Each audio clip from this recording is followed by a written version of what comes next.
Olá pessoal, eu sou o professor Rinaldo Pevidor. Sejam muito bem-vindos a mais uma videoaula da nossa série PAEBs em Foco 2025.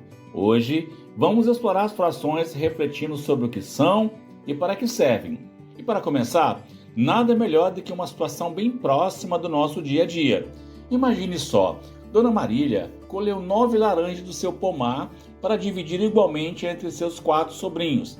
Cada um recebeu 2 laranjas inteiras, mas havia uma laranja sobrando na cesta.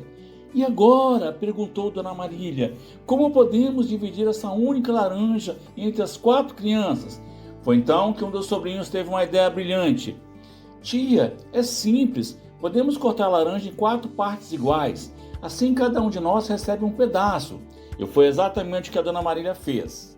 No final, cada sobrinho ficou com 2 laranjas inteiras e mais um pedaço da laranja que sobrou. Na matemática, essa divisão em partes iguais é chamada de fração e cada pedaço é chamado de 1/4 da laranja. Pois bem, imagine que, em vez de dividir a laranja em 4 partes, a gente divide em 5, em 6 ou até em 10. O nome da fração vai mudar conforme o número de partes. Se dividimos em 2 partes, cada uma é 1/2. Em 3 partes, temos 1/3. Em 4, 1/4. Em 5, 1/5. Em 6, 1/6. Em 7, 1/7. Em 8, 1/8. Em 9, 1/9. Em 10, 1/10. Quando passamos de 10, usamos a palavra avos. Por exemplo, 1/56 avos. 3/5, 8 décimos. 12/23 avos. Viu como a leitura da fração muda conforme a quantidade de partes? Assim, de forma simples, eles descobriram um conceito importante da matemática, a fração. E as frações estão em todo lugar, na hora de dividir um lanche, nas receitas de bolo, ao comparar quantidades e até no relógio. Veja só o exemplo do Pedro, que estava jogando cartas com seus amigos. Ele começou com 20 cartinhas, mas nessa partida perdeu 5. Quantas cartinhas ele tem agora? Exatamente, acertou quem respondeu 15 de 20 cartinhas, ou 15 vinteavos. E qual fração representa a quantidade de cartinhas que ele perdeu? Isso mesmo, 5 de 20 cartinhas, ou seja, 5 vinteavos. Vamos em seguida para uma situação bem gostosa. A tia das crianças comprou uma pizza de calabresa cortada em 9 pedaços iguais. Se cada uma das 4 crianças comer um pedaço, quantos pedaços elas comeram juntas? Perfeito, elas comeram 4 de 9 pedaços, ou seja, 4/9 da pizza.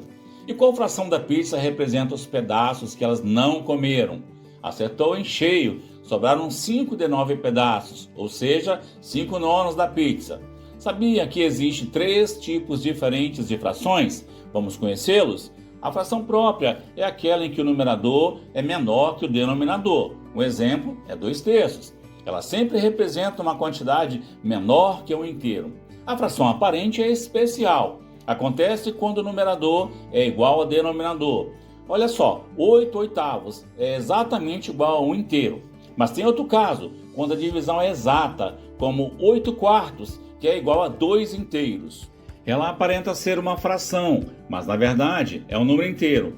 Já a fração imprópria é quando o numerador é maior que o denominador, como em 10/8. Essa aqui representa uma quantidade maior que um inteiro. Para entender melhor como isso funciona na prática, vamos representar essas frações na reta numérica. Voltando ao exemplo das 9 laranjas da Dona Marília. A fração 9/4 é imprópria porque é maior que um inteiro.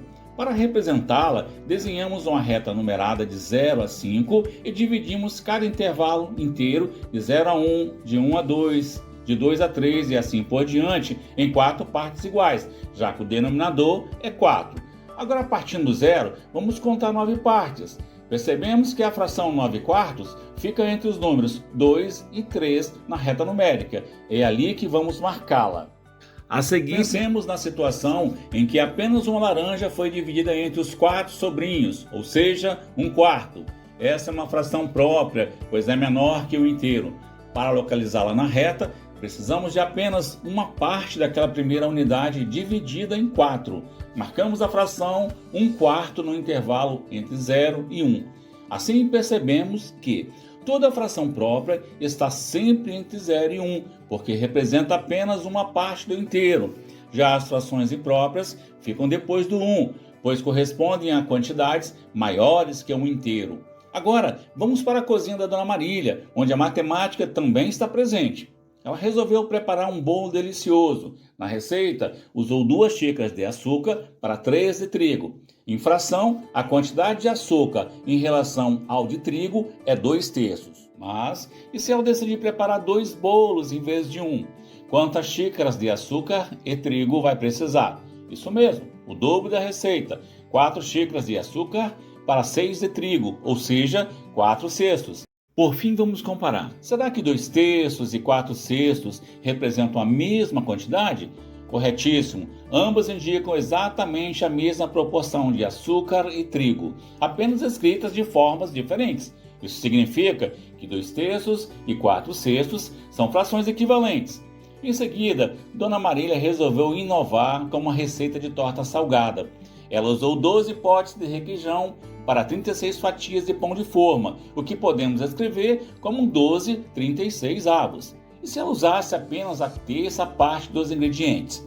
Muito bem, teríamos 4 potes de requeijão e 12 fatias de pão, ou seja, 4/12 avos. E se reduzíssemos essa nova quantidade pela quarta parte? Excelente resposta. Nesse caso, teremos um pote de requeijão para 3 fatias de pão, ou seja, 1/3. Veja que incrível! 12/36 avos, 4/12 avos e 1/3 representam exatamente a mesma proporção de ingredientes. São apenas diferentes formas de escrever a mesma fração. Assim aprendemos que as frações equivalentes são aquelas que, mesmo escritas de maneiras distintas, representam a mesma quantidade.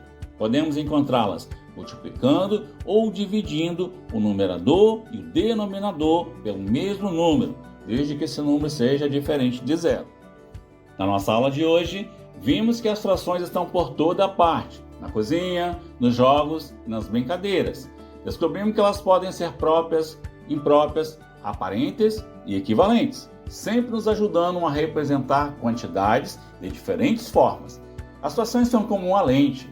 Elas nos permitem enxergar melhor as partes que formam um todo.